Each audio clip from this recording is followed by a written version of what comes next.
skoro mi je pisala jedna žena na Instagramu koja je rekla da hoće da mi da poklon koji ću koristiti do kraja života. I ako sam ja imao svoju sumnju, ja sam rekao, ok, ja ću da pustim da neko, mislim da vidim o čemu se radi. I ona je tražila moju adresu i sve, ja sam poslao to, iako inače ne bi to uradio. Ali ja sam otišao na njen profil prvo da vidim, barem da vidim sliku od te osobe i tu sam ja vidio sve, mislim, o Bogu. Ja rekao, ok, to nije neko ko hoće, ko ima zlonamere, prema meni.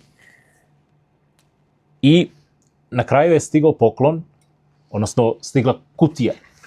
Ja rekao, ok, ne znam šta je u kutiji. I u kutiji stoji pismo što je ta žena pisala.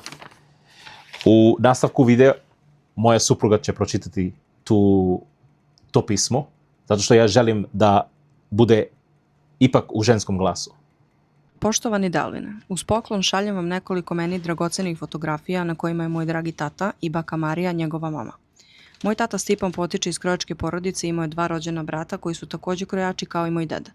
Tata je za vreme rata neko vreme proveo u Beogradu i u krojačkoj radionici je šio šinjele. Izbjegao je da ide na front i preživeo rat.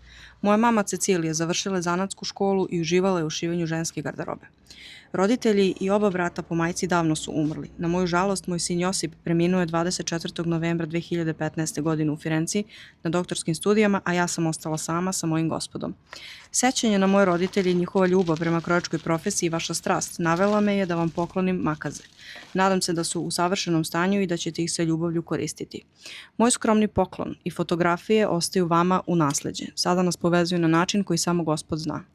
Gospodnja volja je da budemo so svetlo i mir svetu u kome živimo, neka se njegovo pomazanje izliva na nas i u naše živote kako bi hodali u poslušnosti i ljubavi do kraja. Zlata.